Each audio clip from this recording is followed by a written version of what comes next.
सबसे पहले देव मैं आपके पास आऊंगा। तस्वीरें हम दिखा रहे थे जहां पर साल दर साल क्या स्थिति होती है। अब वो शहर जहां सबसे ज्यादा टैक्स ले आता है, देश की आर्थिक राजधानी मुंबई कहते हैं, लेकिन ऐसा लगता है कि नियत वहां सरकारों की नजर नहीं आई, बीएमसी की नजर नहीं आई और यही वजह है कि हर साल यहां पर यह स्थिति होती है। इसकी लाजमी है कुछ टेक्निकल वजह भी होगी, लेकिन नियत को लेकर भी, उसके मुकम्मल इंतजामों को लेकर भी, दूरगामी सोच को लेकर भी सवाल खड़े हो रहे हैं और कम से कम ये बारिश के साल की तस्वीरें इस बात को एक बार फिर पुख्ता करती हुई।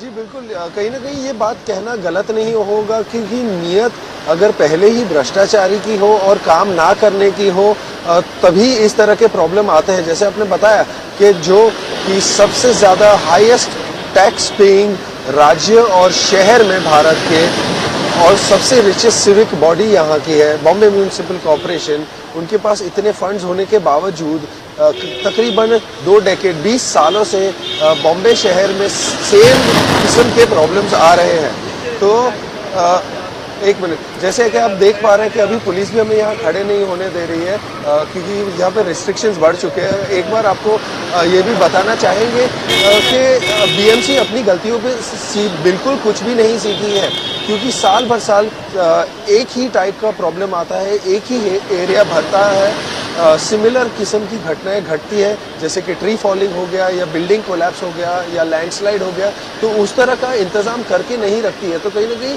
ऐसा भी कह सकते हैं कि जब आग लगती है तभी बीएमसी कुआं खोदने के लिए निकल जाती है। और ये जो किस्म का डैमेज कंट्रोल वो लोग करते हैं, वो इस शहर के जिस तरह के ज्योग्राफिकल लोकेशन है, वो दरियाई राज्य है, उसके कारण नहीं हो पाता है। काफ़ी कुछ एरियाज है जो दोनों बाजू से बंधे हुए हैं, तो वहाँ डिफ़िकल्टीज और प्रॉब्लम्स और ज़्यादा होती है। जैसे कि महाड़ जैसा कोई रीजन हो गया महाराष्ट्र के, जो बहुत ही हिली एरिया भी है, जहाँ लैंडस्लाइड भी होता है और वो दरियाई इलाका भी है। तो लास्ट ईयर जिस तरह की घटना घटी थी उसमें काफ़ी जाने गई है, उसमें से भी ऐसा लग रहा है कि बीएमसी ने कुछ सीखा नहीं है। अभी भी काफ़ी एरिया है जहाँ ड्रेनेज सिस्टम बहुत ही ख़राब है, क्योंकि बीएसटी के आंकड़ों के अनुसार 2 दर्जन से ज़्यादा 6 लोकेशन पे मुंबई की बस की रूट डाइवर्ट की गई है। तो आप उस तरह का अनुमान और एक अंदाज़ा लगा सकते हैं कि किस तरह की तकलीफ है। सुबह भी हम लोग ने जब हमारे सहयोगियों ने रिपोर्ट किया था अंधेरी सबवे से और जो हिंदू कॉलोनी एरिया है दादर ईस्ट में, हम देख पा रहे थे कि एक गाड़ी तो ऑलमोस्ट डूब ही चुकी थी। तो आप उस तरीके से एक अंदाज़ा लगा सकते हैं कि बीएमसी ने कुछ भी काम नहीं किया। जी, आपके पास मैं लौटूंगा, आपसे ये भी समझेंगे कि 20 सालों से सरकार में वहां कौन कौन रहा, बीएमसी किससे कब्जे में रही, क्योंकि शिवसेना के पास ज्यादातर रही है, और क्या वजह है कि स्थिति बेहतर नहीं हो पाई। लेकिन आपने गाड़ी के डूबने का जिक्र किया, तो इस वजह से मैं गोपी के पास जा रहा हूं। गोपी, आज जूनागढ़ से एक तस्वीर हमने दिखाई, एक ट्रैक्टर पानी में कैसे डूब गया। अब जूनागढ़ सोमनाथ के आसपास का इलाका खूबसूरत शहर है, वहां मैं भी गया हूं कई बार घूमने टहलने के लिए, लेकिन जो स्थिति है उसकी कहानियां भी हर साल हम टीवी पर सुनाते हैं कि देखिए जूनागढ़ में बारिश आ गई, बाढ़ से स्थिति हो गई है। तो ये हर साल ये सेम कहानियां आने की वजह क्या है? क्या वहां पर कमी हो रही है जिसकी वजह से ये स्थिति आ रही है, और फिलहाल वहां स्थिति क्या है, ये भी जरा समझा दीजिए। देखिए शुभांकर, सबसे महत्वपूर्ण बात, क्योंकि मौसम विभाग ने पिछले 48 घंटे यानी पिछले 48 घंटे और आने वाले 48 घंटों के लिए गुजरात में भारी बारिश की वार्निंग जारी की है। या जब से ये वार्निंग जारी की गई है, एनडीआरएफ की 9 से ज्यादा टीमें सौराष्ट्र और दक्षिण गुजरात, ये दोनों ही जगह पर तैनात है, क्योंकि मौसम विभाग ने ये कहा है कि बारिश बहुत तेज हो सकती है। साथ ही हवा की जो गति है वो भी काफी तेज रहेगी, क्योंकि ये साइक्लोनिक एयर जो है उसकी वजह से ये साइक्लोनिक डिप्रेशन बना हुआ है, जिसके चलते यहाँ पे बारिश होगी। अब मौसम विभाग के कहने के बाद लगातार वहाँ पे प्रशासन जो है, क्योंकि यहाँ पे प्रशासन की गलती इसलिए भी कम कही जाती है क्योंकि पिछली बार ताउते आया था और ताउते चक्रवात के चलते वहाँ पे पूरी तरीके से जो खेत थे, सारी चीजें बर्बाद हो गई थी।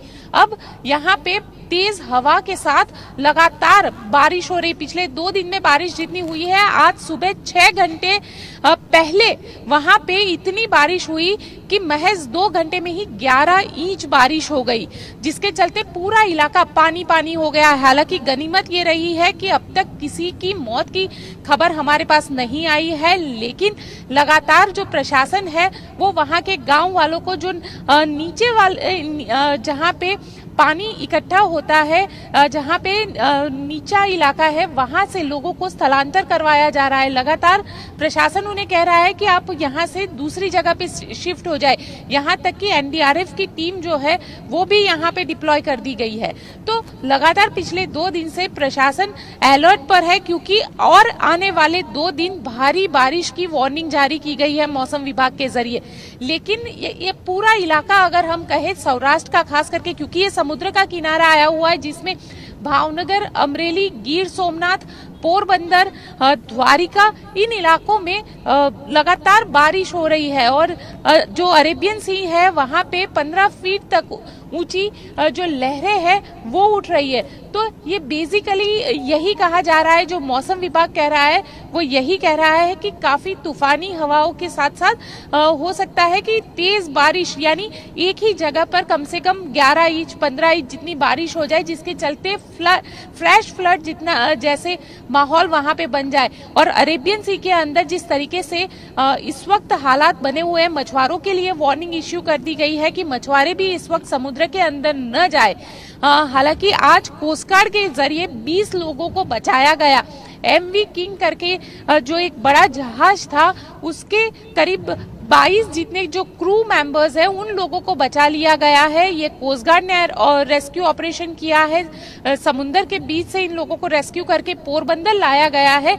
लेकिन साथ ही जो आसपास का समुद्र के आसपास का किनारा है, वहां पे काफी ज्यादा बारिश हुई है। ये सौराष्ट्र की बात हुई, लेकिन शुभंकर अगर दक्षिण गुजरात की बात की जाती है तो दक्षिण गुजरात में यहाँ जो हालात है, कहीं ना कहीं इसके लिए प्रशासन जिम्मेदार है, क्योंकि यहाँ पे जिस तरीके से बारिश हुई, थोड़ी सी ही बारिश हो जाती है और पूरा जो सूरत का इलाका है उसमें पानी पानी हो जाता है, क्योंकि खाड़ी का इलाका आया हुआ है, समुद्र का किनारा है, तापी नदी है।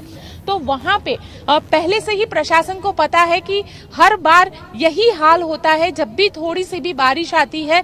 लेकिन जहां पे प्री मॉनसून कार्यवाही होनी चाहिए वो प्रशासन के जरिए नहीं की जाती है। यहाँ तक कि सड़कें भी, एक ही बारिश में पूरी सड़कें टूट जाती है। यहाँ तक कि जो सूरत का खाड़ी इलाका है उसको साफ करने के लिए लगातार लोग गुहार लगा रहे प्रशासन के पास से, लेकिन वो खाड़ी इलाका साफ नहीं किया जाता, जिसके चलते जब भी मॉनसून में थोड़ी सी बारिश होती है और हाई टाइड होती है तो पूरा जो समुद्र का पानी है वो सूरत शहर के कई इलाकों में घुस आता है, जिसके चलते लोगों को काफी परेशानियों का सामना करना पड़ रहा है।